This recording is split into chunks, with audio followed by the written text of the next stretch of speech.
Je pense que tout au début, si vous avez bien suivi la plénière, le président ne m'a autorisé que de faire la lecture de la motion et non de donner des commentaires.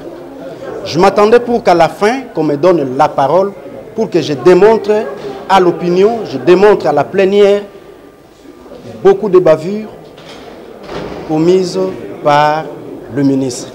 À l'heure actuelle, nous sommes contents, c'est la voie de la démocratie.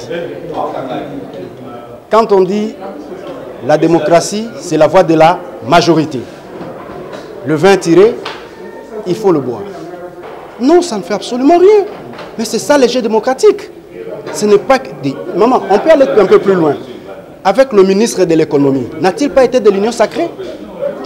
C'est tout à fait correct. Nous avons eu à examiner profondément cette motion de censure.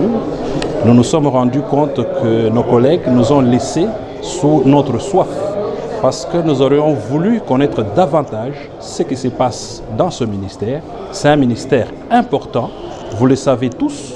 Nous avons beaucoup de problèmes dans les secteurs de transport, à ce qui concerne les transports aériens, les transports lacustres, les transports terrestres, ainsi de suite. Mais il s'est fait qu'on nous a laissé sous notre soif. Voilà pourquoi j'ai suggéré au bureau et aux collègues que nous puissions reporter. Reporter ici, c'est-à-dire ne pas faire partir le ministre. Parce qu'en fait, faire partir le ministre, pour moi, je considère c'est le gratifier. Avec un bonus spécial, le laisser partir tout bonnement sans que nous puissions savoir ce qui se passe réellement dans ces ministères, ce qui s'est passé, ce ne serait pas une très bonne chose. Nous, en tant que députés et tout notre peuple, le peuple congolais, veut savoir ce qui se passe dans ces secteurs.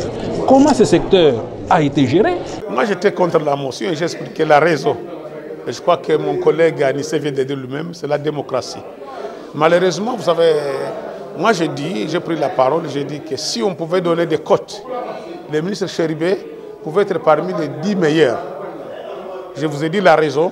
Il est le seul, depuis plus de 20 ans, à pu signer, à pu décrocher l'accord entre les 3 pays, la Tanzanie, le Burundi, pour le chemin de fer qui va quitter le port de Dar es Salaam jusqu'au Maniema en passant par le Sud Kivu jusqu'au Katanga.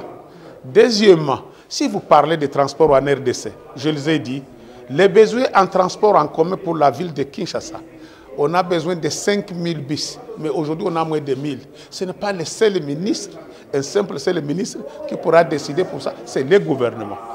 En aviation, les besoins en avion en RDC, au moins 80 avions, pour permettre à chaque province d'avoir 3 avions, un avion qui décolle le matin, l'autre à 12 h, l'autre à 18 h. Et tout ça, ça doit être un travail de tous les gouvernements. S'il faut s'attaquer au ministre... Et vous savez, on a parlé de réduction des comptes avant-hier.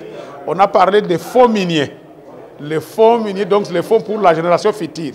On a dit que depuis 2018, jusqu'à aujourd'hui, on est environ à 3 milliards. Si on pouvait donner ces 3 milliards pour le ministère des Transports, on allait voir même les 154 000 km de routes asphaltées parce qu'on aurait fait la route RN1 Kitaba, Congo central, Kinshasa, Bandundu, Bandundu, Kasai, Kasai, le Katanga, jusque même au sud Kivu pour la RND. Donc moi je peux dire la question du ministre des Transports c'est une question gouvernementale. On doit poser cette question à tous les gouvernements. C'est le gouvernement, le Premier ministre qu'on devrait interpeller pour lui dire qu'est-ce qu'on fait, on en est où avec ce que vous avez promis. Vous savez, le chef de l'État aujourd'hui est en Europe, il parle des investisseurs. Tous ces investisseurs regardent qu'est-ce qu'on fait au Congo. Et nous, qu'est-ce que nous faisons au niveau du Parlement?